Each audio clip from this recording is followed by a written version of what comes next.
Friend, welcome to Bajirao Reddy institute. Today analysis के आज के अंक में हम 5 नवंबर 2023 के प्रमुख समाचारों को देखते हैं। जब हम आज के प्रमुख समाचारों पर नज़र डालते हैं तो जो पहला न्यूज़ है वह है अभी UNEP United Nation Environment Programme द्वारा एक जो है ग्लोबल एडाप्टेशन गैप रिपोर्ट 2023 प्रकाशित की गई है।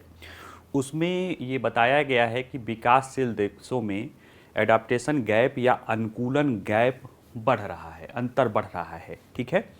और उसको लेके कहीं ना कहीं चिंता जाहिर की है और उसके संदर्भ में कुछ सुझाव दिए हैं, ठीक है। चूँकि भारत एक विकासशील देश है और भारत में भी जलवायु की समस्या, जलवायु परिवर्तन के लिए मिटिगेशन या एडाप्टेशन की ज़रूरत के लिए वित्तीयन की ज़रूरत पड़ती है, इसलिए भारत के लिए भी उतना ही इम्पॉर्टेंट है जितना अन्य विकासशील देशों के लिए, ठीक। जहाँ तक दूसरा न्यूज़ है वह है भारतीय रेलवे की एक कह सकते हो ऑटोमेटिक सिग्नलिंग प्रणाली और जो ट्रेन को रोकने की व्यवस्था है, कहते हैं ट्रेन कोलाइजन सिस्टम जो है उसको बोलते हैं, वह है कवच। उसको लेके चर्चा में है। चर्चा में क्यों है कि अभी कुछ ही दिन पहले आंध्र प्रदेश में जो है 2 ट्रेनों का दुर्घटना हुआ था। उसमें एक ट्रेन ड्राइवर ने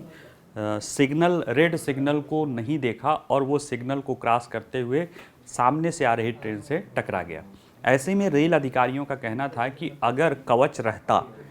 तो ये जो है दुर्घटना नहीं होती और लोगों की जान बच जाती। तो कवच को समझेंगे कि कवच क्या है, रेलवे का कवच क्या है, उसको किस सिद्धांत पे काम करता है, कैसे काम करता है, उसको लगाने का खर्च क्या है और भारतीय रेलवे के में जो है कवच की अभी कितने किलोमीटर या क्या स्थिति तक कवच की स्थिति पहुंची है, ठीक है।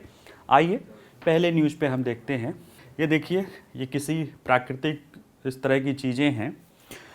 और आपदाएं तो आती रहती हैं, लेकिन जलवायु परिवर्तन के कारण कई सारे जलवायु जनित आपदाएं देखी जाती हैं, जैसे बाढ़ का आना, गर्मी का बढ़ना, प्रदूषण का समस्या, जो है समुद्र के जो तल का बढ़ना, इस तरह से जो है सूखा, ये ऐसी बहुत सारी, शहरों में बाढ़ आना, ये कई ऐसे जो है प्राकृतिक आपदाएं आ रही हैं जो कहीं ना कहीं जो है आम जनजीवन को प्रभावित कर रहे हैं और इनका प्रभाव सबसे ज़्यादा विकासशील देशों पर ही पड़ रहा है, क्योंकि उनकी जो इंफ्रास्ट्रक्चर है वह इस आपदाओं को लेके इतना लोचशील या रिसाइलेंस नहीं है, क्योंकि कहीं ना कहीं वह विकास की प्रक्रिया में अभी पिछड़े हुए हैं, ठीक है। इस पे हम लोगों ने काफ़ी चर्चा की है कि ग्लोबल रिसाइलेंस जो रिपोर्ट कहती है कि आपदाओं को लेकर क्या कैसे कैसे करना चाहिए। ये रिपोर्ट मुद्दा इसलिए है क्योंकि अभी यूनाइटेड नेशन एनवायरनमेंट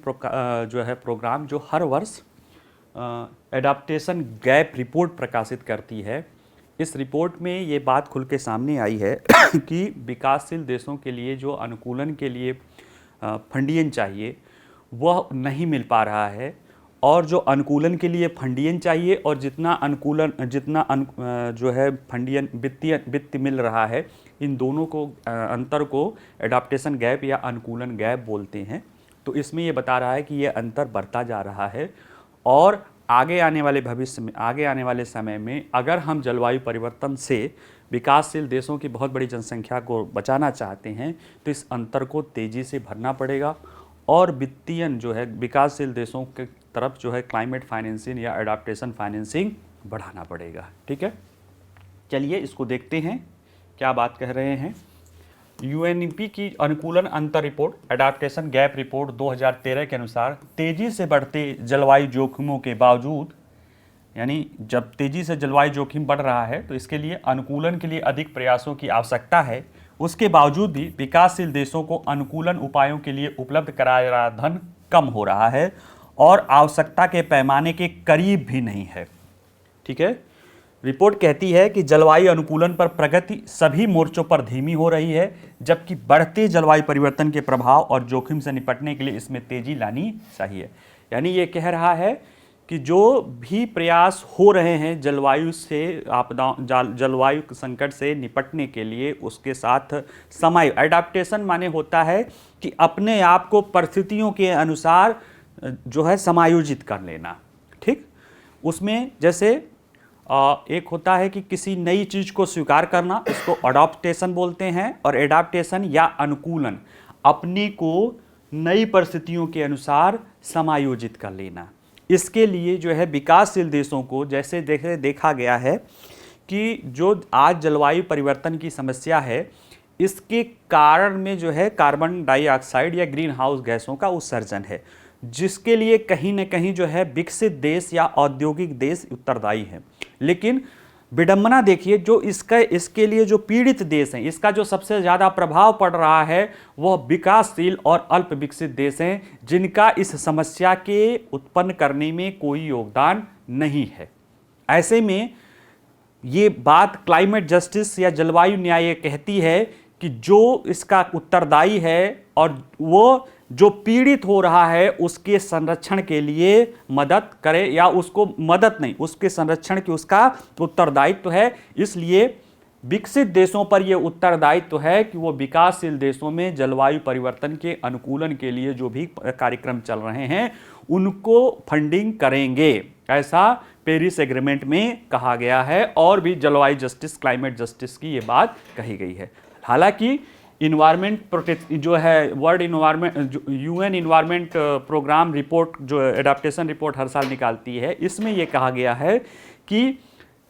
जैसे जैसे जलवायु परिवर्तन की चुनौतियां बढ़ती जा रही है, इस तरह के जो है आवश्यकताएं, अनुकूलन वित्तीयन की आवश्यकताएं बढ़ती जा रही है, लेकिन उसका उल्टा ये हो रहा है कि जो पैसे देने की बात की जा रही है उससे कम पैसा दिया जा रहा है। इसको देखें जरा सा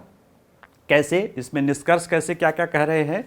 इसमें कह रहा है, ये UNEP की रिपोर्ट ये कह रही है,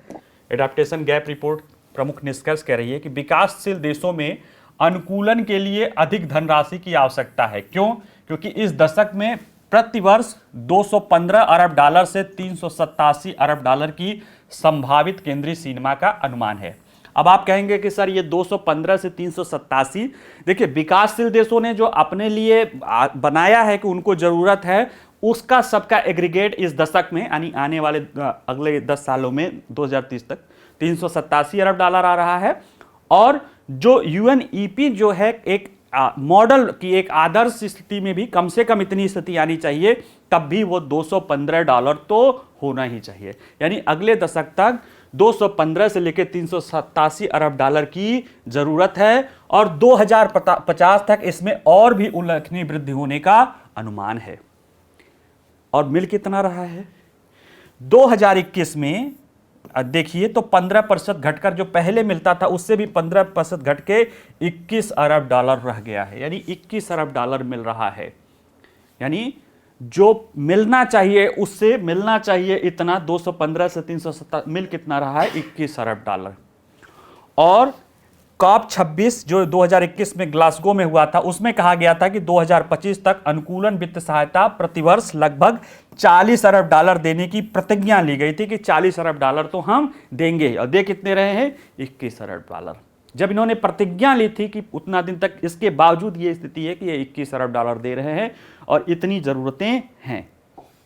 ठीक है, तो अब प्रश्न होता है कि जलवायु परिवर्तन के संदर्भ में जो एडाप्टेशन के लिए वित्त की जरूरत क्यों है, क्यों किसी विकासशील देशों के लिए वित्त की आवश्यकता है, यानी उसको हम समझने की कोशिश करते हैं। तो जैसे अनुकूलन योजना जलवायु संकट के प्रति लचीलापन को बढ़ा सकती है। यानी अगर जो भी देश जलवायु परिवर्तन के प्रति अपने आप को अनुकूलन व्यवस्था या इंफ्रास्ट्रक्चर या उस तरह की चीज़ें अगर वो कर लेती है, तो वो देश जलवायु परिवर्तन की क्लैमिटीज जो उसकी प्राकृतिक आपदाएं हैं या जो डिजास्टर है उसकी अपेक्षा वो अपने आप को बचा सकती है। जैसे कम आय वाले देशों और वंचित समूहों के लिए विशेष रूप से महत्वपूर्ण है और विनाश और नुकसान से बचा सकता है। रिपोर्ट में ये बात इसमें कही गई है कि अकेले 55 सबसे अधिक जलवायु संवेदनशील अर्थव्यवस्थाएं, ये वो देश हैं जो द्वीपीय देश हैं। पूरे दुनिया में ऐसे द्वीपीय देश हैं जिनके अस्तित्व का संकट उत्पन्न हो गया है। पिछले 2 दशकों में 500 अरब डॉलर से अधिक की हानि और क्षति का अनुभव किया है। यानी कि 20 सालों में ये दुनिया के जो सबसे जो ज़्यादा प्रभावित 55 देश हैं, इनको जलवायु के कारण 500 अरब डॉलर का तो नुकसान हो चुका है। ऐसे में ये महत्व बढ़ जाता है कि ये पहले से ही तैयार रहें। दूसरा,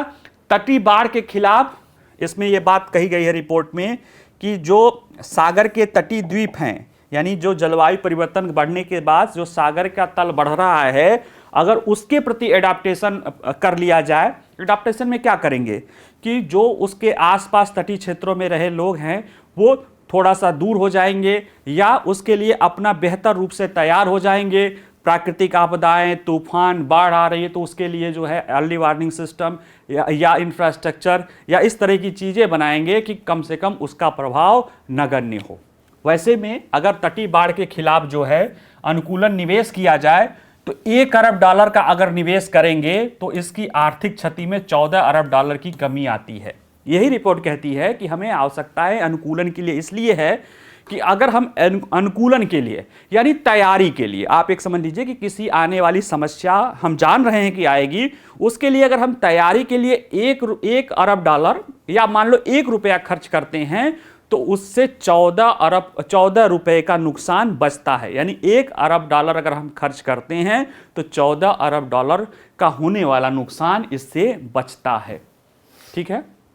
आप ही समझ लो, जैसे सर्दियां आने वाली हैं और आपको जो हैं सर्दियों के लिए क्या करना चाहिए, गर्म कपड़े, है ना, कंबल, रजाई, ये सब क्या होता है, मौसम के साथ हम अनुकूलित होते हैं, ये तो रेगुलर है। अब आपको ये सोचिए कि अगर आप ये ना करें तो ठंड लग जाएगी, बीमार हो जाएंगे, तो जितना इस कंबल, रजाई और इसमें खर्च आएगा उससे कई गुना ज़्यादा खर्च आप बीमार हो जाओगे या प्राकृतिक आप। इसी तरह से जो जलवायु परिवर्तन के कारण जो समस्याएं आने वाली हैं, खासतौर से जो तटीय क्षेत्रों में, जो समुद्र तटीय क्षेत्र हैं, जो निचले इलाके पे है, जो समुद्र के जल स्तर बढ़ने से अगर वो पहले से तैयारी कर लें कि हाँ भाई बाढ़ तो आना है, आओ हम इसके लिए तैयार रहें, तो अगर सिर्फ 1 अरब डॉलर उसकी तैयारी में खर्च कर देंगे तो वो भविष्य में होने वाले 14 अरब डॉलर के नुकसान को बचा सकता है। साथ ही में अगर कृषि क्षेत्र में प्रतिवर्ष 16 अरब डॉलर का निवेश कर दिया जाए तो जलवायु प्रभाव के कारण लगभग 7 करोड़ 80 लाख लोगों को भूख से या उससे जो कह सकते हो भूखमरी से बचाया जा सकता है। यानी अगर जलवायु परिवर्तन के कारण कृषि में भी समस्या आएगी तो यह कह रहा है कि प्रतिवर्ष, यह रिपोर्ट कह रही है कि प्रतिवर्ष अगर 16 अरब डॉलर का निवेश किया जाए कृषि क्षेत्र में कि वो कृषि ऐसा बनाया जाए जो जलवायु के परिवर्तन के अनुसार अनुकूल हो, तो वह 7 करोड़ 80 लाख लोगों को भूख से बचा सकती है। इसलिए जलवायु परिवर्तन के लिए अनुकूलन के लिए वित्तीयन की जरूरत होती है। ठीक है, यानी लोगों को भूख से बचाने के लिए, अप्राकृतिक आपदा से बचाने के लिए, इन सारी चीज़ों के लिए हमें ज़रूरत है अनुकूलन, माने पहले से तैयारी करना। और पहले से तैयारी करने के लिए जो पैसा चाहिए उसकी जिम्मेदारी किसकी है, विकसित देशों की, क्योंकि उनकी ही समस्या है, उनके द्वारा ही जलवायु परिवर्तन की ज़्यादातर समस्याएं या लगभग सभी समस्याएं उन्हीं द्वारा क्रिएट की गई है। जो छोटे छोटे विकासशील और अल्प विकसित देश हैं उनको तो अभी उनके उस स्तर के ही नहीं हैं। ठीक, तो अब प्रश्न है कि थोड़ा सा इसमें तथ्यात्मक चीजें भी देख लेते हैं कि यूएनईपी की अडाप्टेशन गैप रिपोर्ट क्या है। तो ये अडाप्टेशन गैप रिपोर्ट इस बात की जांच करती है कि दुनिया जलवायु परिवर्तन के लिए कितनी तैयार है। एडाप्टेशन गैप रिपोर्ट ये जांच करती है कि दुनिया जलवायु परिवर्तन के लिए कितनी तैयार है, यानी जलवायु परिवर्तन से जो होने वाली समस्या आ रही है उसके लिए उसने कितनी तैयारी कर रखी है। ठीक है, तो ये रिपोर्ट बताती है कि ये कितनी तैयार है। जैसे सूखे, बाढ़, बढ़ते समुद्र, अन्य जलवायु चुनौतियों के लिए दुनिया में कितने देशों में किस तरह की परियोजनाएं हैं, उनका वित्त पोषण कैसा हो रहा है, खासतौर से विकासशील देशों में। इसका लक्ष्य ये पहली बार जो है 2014 में यूएनईपी इसको जो है 2014 में पहली बार ये प्रकाशित रिपोर्ट कर रही थी। और इसका लक्ष्य है नीति निर्माताओं यानी जो सरकारें हैं उनको सूचित करना और राष्ट्रीय और अंतर्राष्ट्रीय अनुकूलन प्रयासों को आगे बढ़ाना है। ठीक है, यानी यह दुनिया को ये बताती है कि दुनिया आने वाली जो जलवायु परिवर्तन की समस्या है उसको लेकर कितना तैयार है। और ये बता रही है कि जो विकासशील देशों के लिए जितनी तैयारी चाहिए, उसके लिए जो फंडिंग चाहिए, उससे बहुत कम उनको मिल रहा है। ठीक। संयुक्त राष्ट्र पर्यावरण कार्यक्रम, ये इसी के द्वारा रिपोर्ट तैयार की जाती है। तो संयुक्त राष्ट्र पर्यावरण कार्यक्रम, जब हम, आप याद करिए, जब हम संयुक्त राष्ट्र संघ पढ़ा रहे थे तो हम आपको बताए थे कि संयुक्त राष्ट्र पर्यावरण कार्यक्रम की जो मतलब स्थापना हुई थी, उसका जो है, उसके बाद कहीं न कहीं पर्यावरण और जलवायु परिवर्तन जो है पूरे देश या विश्व में जो है विकास के केंद्र में आया। अब देखिए कैसे आया कि ये रिपोर्ट प्रकाशित करती है, एक जो है उत्सर्जन पे प्रकाशित करती है, एक एडाप्टेशन व गैप पे प्रकाशित करती है। यानी जो जलवायु परिवर्तन हो रहा है, जो जलवायु परिवर्तन के लिए जिम्मेदार कारक है, उनमें क्या क्या किया गया उसको बताती है, और जो जलवायु परिवर्तन की समस्या है उसके लिए तैयारी में क्या क्या कमी रह गई उसको बताती है। ये दोनों काम करके क्या करती है, ये है जो लोग हैं, जो इसके सदस्य हैं, यानी जो दुनिया के पूरे देश हैं, संयुक्त राष्ट्र संघ के तो लगभग 193 देश सदस्य हैं, तो यानी लगभग सारे सदस्य हैं, उनको ये बताती है कि यह भविष्य की पीढ़ियों को, जो भविष्य की पीढ़ी है, उनको उनके ज़रूरतों से, आवश्यकता से समझौता किए बिना कैसे वर्तमान जीवन में गुणवत्ता में जो है उसको गुणवत्तापूर्ण जीवन जी सकें। उसके लिए क्या करता है कि जलवायु की सततता को बढ़ावा देने, प्रकृति के साथ सद्भाव से रहने और प्रदूषण मुक्त भविष्य बनाने के लिए लोगों को जो है, राज्यों को नीति निर्माण करने के लिए, जागरूक करने के लिए ये सारी इसकी भूमिकाएं है। और यह पर्यावरण के लिए एक वैश्विक स्तर पे एक अग्रणीय संस्था है। ठीक है, तो ये रहा पूरा UNEP का जलवायु परिवर्तन गैप रिपोर्ट, जलवायु परिवर्तन को लेके जो है एडाप्टेशन गैप रिपोर्ट 2023। इसमें जो प्रमुख बातें हैं वो यह है कि जो होना चाहिए, जितना वित्तीयन चाहिए विकासशील देशों को, उतना नहीं मिल रहा है, जबकि जलवायु परिवर्तन की समस्या बढ़ती जा रही है। अब ये रिपोर्ट इसलिए महत्वपूर्ण है क्योंकि नवंबर में, यानी अभी जस्ट कुछ दिन बाद जो है जलवायु परिवर्तन पे COP28 जो है होने वाला है। तो जब वहाँ पे ये होगा तो इस रिपोर्ट पे चर्चा होगी कि आप जो विकासशील देशों से, कि विकसित देशों से विकासशील देश प्रश्न कहेंगे कि आप लोगों ने अब तक ये करने के लिए क्या किया। तो कहीं ना कहीं उन पे दबाव बनता है, क्योंकि देखिए ग्लोबल साउथ जो है या विकासशील देश हैं, अब वो यूनाइटेड हैं, और कहीं ना कहीं G20 में देखा जा चुका है कि वह वैश्विक स्तर पे अपनी जो है जो कह सकते हो कि अपनी बातों को रखने के लिए प्रमुखता से सामने आ रहे हैं, और भारत उनकी आवाज़ बनने के लिए तैयार है। ठीक है, तो इसके बाद अब जो भी होगा, अब नवंबर में ही मेरे ख्याल से 2-3-4 दिन बाद जो है इस पर मीटिंग ही है, तो जो निष्कर्ष आएगा वो देखा जाएगा कि क्या निष्कर्ष आता है। ठीक है, चलिए अगला देखते हैं। अगली जो रिपोर्ट है वह है भारतीय रेल में कवच प्रणाली को स्थापित करने की वस्तुस्थिति स्थिति। देखिए, ये अभी हाल का ट्रेन दुर्घटना है जिसमें 2 ट्रेनें आपस में टकरा गई हैं आंध्र प्रदेश में। हमें इस तरह की तस्वीर नहीं डालनी पड़ती अगर उस लाइन पे कवच प्रणाली, ट्रेन कोलिजन सिस्टम, या देखो ट्रैफिक कोलिजन अवॉइडेंस सिस्टम उसको बोलते हैं, वो अगर वहाँ पे इंस्टॉल रहती, उसको कवच बोलते हैं, भारतीय जो उसका वर्जन है उसको कवच बोलते हैं, अगर वो इंस्टॉल रहती तो इस तरह के जो है एक्सीडेंट को रोका जा सकता है। क्योंकि इसी प्रणाली का आप लोग एक वीडियो देखे होंगे कि जो रेल मंत्री अश्विनी वैष्णव हैं, वो जब इस प्रणाली का जांच करने जा रहे थे खुद उसमें, तो वो लोको उसमें जो लोको मतलब जो ट्रेन का इंजन होता है उसमें वो थे, और वो ट्रेन एक ही पटरी पर, वो भी ट्रेन तेज़ी से चल रही थी और सामने से भी तेज़ी से एक ट्रेन आ रही थी, और किसी ने भी ब्रेक नहीं मारा उसमें, उस वाले ड्राइवर ने भी ब्रेक नहीं मारा, चूँकि चेक किया जा रहा था, और इसने भी ब्रेक नहीं मारा, और वो ट्रेन 400 मीटर दूर ही, एक दूसरे से 400 मीटर दूर अपने आप ब्रेक मार के खड़ी हो गई, और किसी का कोई भी हताहत नहीं हुई। तो वो कहता है कवच। और ये सिर्फ ये नहीं कि दिखाई दे रहा है, कि सिर्फ दिखाई दे रहा कि वो ट्रेन आ रही है, अगर धुंध होता, अगर कोई मोड़ होता, या जो मतलब लाइन ऑफ साइट में भले न दिखती वो ट्रेन, तब भी अगर उसको लगता कि वो 2 ट्रेनें एक लाइन पे आ गई हैं, तो पहले ये सिस्टम ड्राइवर को देती है सूचना कि अरे भाई आप एक लाइन पे आ गए हो, आपने सिग्नल ब्रेक कर लिया है, स्पीड 15 और स्पीड कम करो। और जैसे अगर ड्राइवर ने 15 किलोमीटर की स्पीड कम नहीं की, यानी ब्रेक लगाना शुरू नहीं किया, तो तुरंत वो सिस्टम ऑटोमेटिक जो है ब्रेकिंग लगाना शुरू कर देती है। जैसे आजकल की गाड़ियों में एडास सिस्टम आया ना कि सामने वाली गाड़ी आ रही है तो उसको स्पीड के साथ वो लग रही है, इसमें उससे थोड़ा एडवांस चीज़ें हैं, ठीक है, क्योंकि ये पूरा एक तंत्र है और ये काफ़ी महंगा तंत्र है।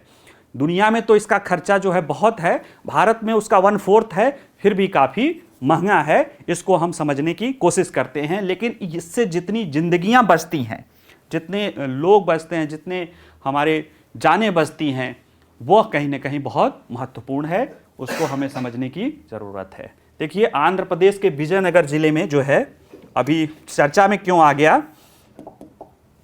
क्योंकि आंध्र प्रदेश के विजयनगर में 2 यात्री ट्रेनें आपस में घातक टक्कर हो गया था। क्यों? क्योंकि एक ड्राइवर ने सिग्नल को जंप कर लिया था। रेड सिग्नल था, लेकिन रेड सिग्नल है तो आपको रुकना चाहिए, वो ड्राइवर रुका नहीं और वो चलता गया और सामने से आती हुई ट्रेन पे के साथ कोलिजन हो गया और वो जो तस्वीर देख रहे थे वो उसी की थी। ठीक है, तो इस तरह के घातक टक्कर को टाला जा सकता था अगर उस ट्रैक पर traffic collision avoidance system TCAS या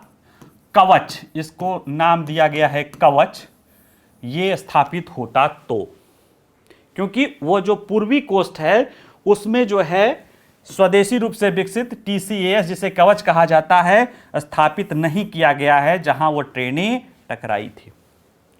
अगर देखा जाए कि भारत में कितने किलोमीटर पे ट्रेन जो है कवच है, तो अभी कवच के लिए वर्तमान कवरेज 1500 किलोमीटर है, जिसमें से 1300 किलोमीटर तो दक्षिण में ही, दक्षिण के जो रेलवे है उसमें है। 100 किलोमीटर करके जो है ये जो दिल्ली मुंबई वाले पे है और दिल्ली कोलकाता वाले पे जो है ट्रायल हो रहा है। यानी कि टोटल अभी 1500 किलोमीटर पे ही कवच एक्टिवेट है, जो कह सकते हो कि ट्रैफिक कोलिजन अवॉइडेंस सिस्टम है, जो ट्रैफिक के आपस में यानी 2 ट्रेनों के आपस में टकराने को रोकने की व्यवस्था है। पहले वो ड्राइवर को हिंट देता है, अलर्ट करता है, अगर ड्राइवर फिर भी कोई एक्शन नहीं लेता है तो वो ऑटोमेटिक ब्रेक को अप्लाई करके ट्रेन को टकराने से रोक देता है। जैसे जो रेल मंत्री जो परीक्षण वाला था कि 400 मीटर दूर वो दोनों ट्रेनें अपने आप रुक गई थी। ठीक है, और अभी 1500 किलोमीटर है और इसको होना कितना है अगर पूरे पर लगाना है, क्योंकि तो 68,000 किलोमीटर टोटल रेलवे लाइन है भारत में, इसमें सोचिए कि अभी 1500 किलोमीटर ही हुआ है, तो समझ लीजिए कि इसको लगाने में कितना टाइम लग सकता है। ठीक है, अभी देखते हैं। अब यह है कि traffic collision avoidance system TCAS या कवच क्या होता है। तो देखिए ये एक कोलिजन सिस्टम है, एंटी कोलिजन सिस्टम है, जो एक ही लाइन पे अगर 2 ट्रेनें आपस में आ जाती हैं और वो पहले जब आती हैं तो वो ड्राइवर को सिग्नल देती हैं, और अगर ड्राइवर ने अपनी स्पीड नहीं कम की तो वह खुद ब खुद ब्रेक लगा के उन ट्रेनों को कोलिजन से रोकती हैं। यानी कहा जाए तो सीधे शब्दों में कि यह एक लाइन पे 2 ट्रेनों को आने से तो नहीं रोकती हैं, लेकिन वो आने पर उनको टकराने से रोकने की एक तरह से स्वचालित प्रणाली है। इसकी जो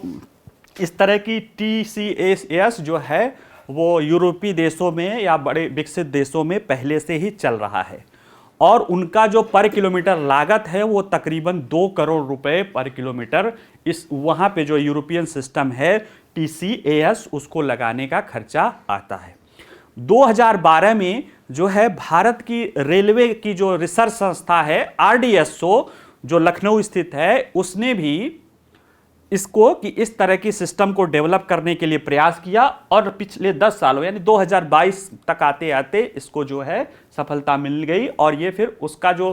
स्वदेशी नाम है इसका TCAS का, वह नाम रखा गया कवच। और ये सिस्टम को लगाने का खर्चा जो है, जो कह सकते हो विकसित देशों की जो सिस्टम है उसका 1/4 है, यानी 50 लाख रुपए पर किलोमीटर इस पूरे सिस्टम को इंस्टॉल करने का और लगाने का खर्चा है। यानी अगर हम अपने पूरे 68,000 किलोमीटर रेलवे पे लगाएंगे तो आप समझ लीजिए कि 34,000 करोड़ रुपए इसको लगाने का खर्चा आएगा। ठीक, अब कवच प्रणाली कैसे तैनात की जाती है, तो देखिए कवच में तीन तरह के मतलब सिस्टम होते हैं, 3 जगह लगाया जाता है। एक जो रेलवे के पटरी पे जो है, ठीक है, सबसे पहले पटरियों में रेडियो फ्रीक्वेंसी आइडेंटिफिकेशन तकनीक RFID, वो रेडियो तरंगे होती हैं, उन्हें लाइन ऑफ साइट की जरूरत नहीं पड़ती है, यानी कि अगर दृश्य आमने सामने नहीं है तो भी वो जैसे जो हमारा ना मोबाइल फ़ोन या जो फ़ोन होता है इलेक्ट्रोमैग्नेटिक वेव, उस तरह का उनको लाइट ऑफ साइट की ज़रूरत नहीं पड़ती है, वह उसी पर काम करती हैं। तो पहला सिस्टम लगता है कि रेलवे पटरियों में, वहाँ से लगता है कि अगर उस पर कोई 2 ट्रेनें हैं, वो ऐसे कई सारे किलोमीटर पे ऐसे लगाया जाता है। दूसरा लगता है जो भी उस पे वहाँ पे चलने वाली जो भी ट्रेनें हैं उनके लोको मतलब जो लोकोमोटिव या जो इंजन है उसमें लगाया जाता है। यही एक तकनीक RFID, और साथ ही में वो उनके लिए अलर्ट सिस्टम होता है जो ड्राइवर देखता है। साथ ही में ऑटोमेटिक ब्रेकिंग सिस्टम भी होता है कि अगर ड्राइवर ने अलर्ट पे कोई एक्शन नहीं लिया तो ट्रेन या लोको का जो इंजन है वो अपने आप ब्रेक अप्लाई कर सके, ये सिस्टम लोको में अप्लाई होता है। और तीसरा सिस्टम अप्लाई होता है उस इलाके के जो स्टेशंस होते हैं, वो तरह के कह सकते हैं कि आप कंट्रोल टाइप के होते हैं, वहां से ये 3 सिस्टम से ये पूरा जो है आपकी कवच प्रणाली चलती है। ठीक है, कैसे काम करता है तो आप समझ लीजिए कि जैसे 2 ट्रेनें आपस में आ गई और ये आ गई, तो इसका मतलब ये नहीं है कि इसके लिए दिखाई देगी तभी, क्योंकि वो रेडियो फ्रीक्वेंसी पर काम करता है, उसके लिए लाइन ऑफ साइट मतलब दृश्य होना जरूरी नहीं है। धुंध आ गया, जैसे ट्रेनों का जो ज़्यादातर दुर्घटना होती थी वो कोहरे में होती थी। तो कोहरे में क्यों? क्योंकि सिग्नल दिखाई नहीं देता है और जो है उनको जो ट्रेनें आ रही हैं वो बहुत पास आने के बाद दिखाई देती थी। इसमें क्या है कि चाहे ट्रेनें दिखाई दे, कोहरा हो या कोई पहाड़ी रास्ता हो जिसमें आमने सामने दिखाई न दो, रेडियो सिग्नल से पता चल जाता है कि ट्रेनें एक दूसरे से कितनी दूरी पर हैं, क्या उस लाइन पे हैं या नहीं हैं। और अगर एक ही लाइन पे ट्रेनें आ गई हैं तो तुरंत जो लोको हैं उनके पायलट्स यानी लोको पायलट्स या ट्रेन के ड्राइवर हैं उनको अलर्ट आ जाएगी कि आप और सामने वाला भी, दोनों को आ जाएगी कि दोनों लोग एक ही जो है किस पे जुड़े हो, एक ही लाइन पे हो गए हो। यानी एक लोको दूसरे लोको से जो है अपने आप जो है, एक लोको मतलब एक इंजन से दूसरे इंजन में अपने आप ये हो जाता है कि आप दोनों लोग एक ही लाइन पे चल रहे हो। तो अब अगर जैसे अलर्ट आया तो भाई कोई भी अगर ट्रेन एक ही लाइन पे चल रही, अब तो ऐसे आप देखा जाए तो एक लाइन पे बहुत सारी ट्रेनें हैं, लेकिन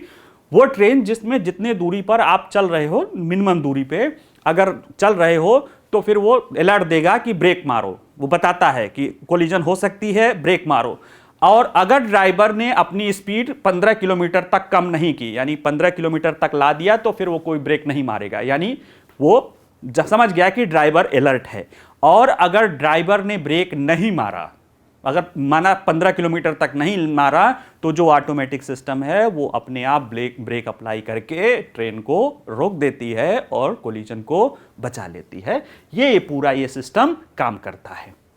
कवच प्रणाली की लागत कितनी है? तो जैसे मैंने बताया कि इसको तैनात करने की, जो इसमें जैसे रेलवे पे लगाना है, स्टेशन पे है, रोको पायलट है, तो इसमें पूरा खर्च देखा जाए तो लगभग 50 लाख रुपए प्रति किलोमीटर खर्च आता है। और भारतीय रेलवे ने इस वर्ष जो है 4000 करोड़ रुपए आवंटित किए हैं सिग्नलिंग के लिए, सिग्नल ऑटोमेटिक या सिग्नल नई सिग्नल व्यवस्था अपनाने के लिए जो है 4000 करोड़ आवंटित किए हैं। और जो संस्था रेलवे राष्ट्रीय रेल संरक्षण कोष बना है जो कवच को लागू कर रही है, उसके लिए इसमें से 2000 करोड़ रुपए बजट दिया गया है। और 2000 करोड़ में से उम्मीद है कि ये 1200 से 1500, अगर 1500 करोड़ रुपए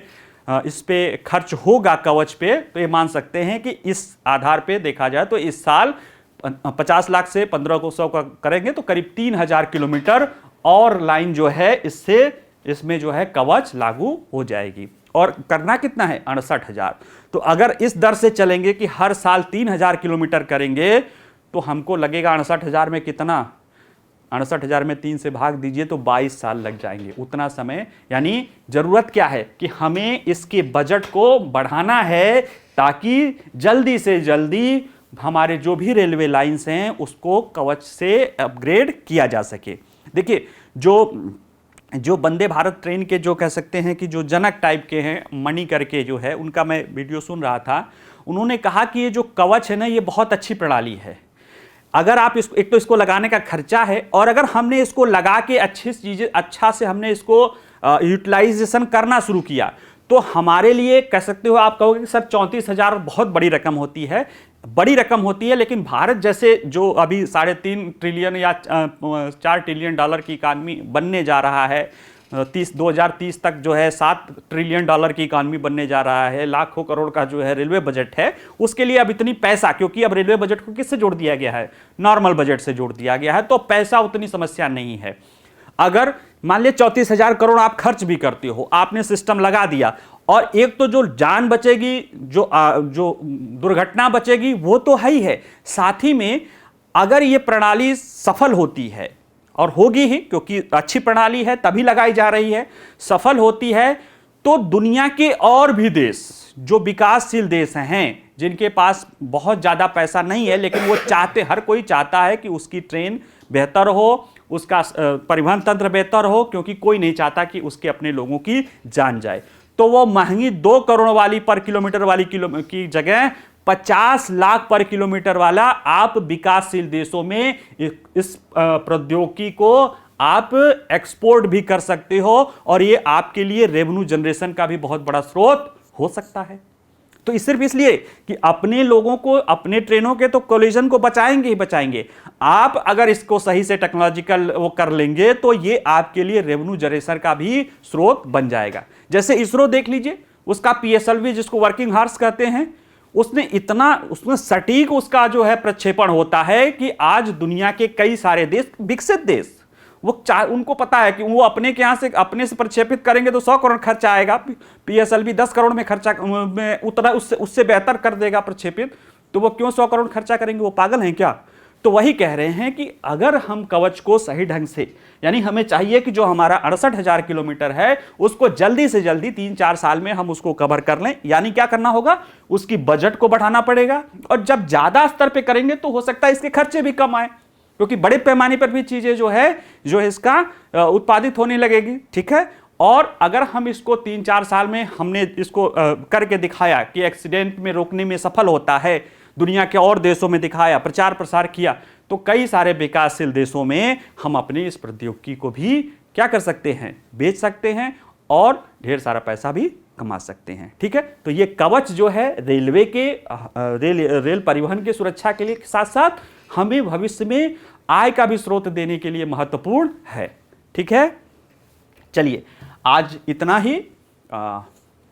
बाकी कल मिलते हैं। और जैसे आप लोग, मैं पहले ही बताना चाहता था, लेकिन चलो कोई बात नहीं, भूल जाता हूँ, मेरी याददाश्त थोड़ी भावनाओं में बह जाता हूँ न्यूज़ के। आप लोग जो पहली बार देख रहे हैं, जैसे कई बच्चे उसमें मैसेज करते हैं कि सर जो है आपकी वीडियो का नोटिफिकेशन आना चाहिए, तो आप नोटिफिकेशन के लिए पहले होता है कि आप सब्सक्राइब कर लीजिए चैनल को, और उसी में एक बेल आइकन होता है, घंटी बनी होती है, उसको उसको आप कर लोगे, तो आप ऑल नोटिफिकेशन कर दोगे, तो जो भी वीडियो हमारे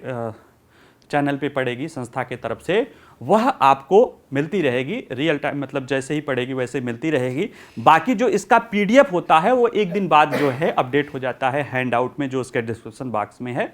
और वीडियो देखिए, हैंड उस जो PDF पढ़िए, उससे अपना नोट्स बनाइए, और उस नोट्स को बार बार पढ़िए, तभी आपका एग्ज़ाम में ये चीज़ें, आप एग्ज़ाम के क्वेश्चन पेपर में, जो आंसर पेपर में आप ले जा सकते हैं मेंस में। प्री वाले तो चलो आप PDF पढ़ के भी आपका काम हो जाएगा, लेकिन मेंस के लिए उससे आपको अपना शॉर्ट नोट बनाना पड़ेगा, और उसको बार बार रिवाइज करना पड़ेगा। ठीक है, चलिए, नमस्कार, धन्यवाद।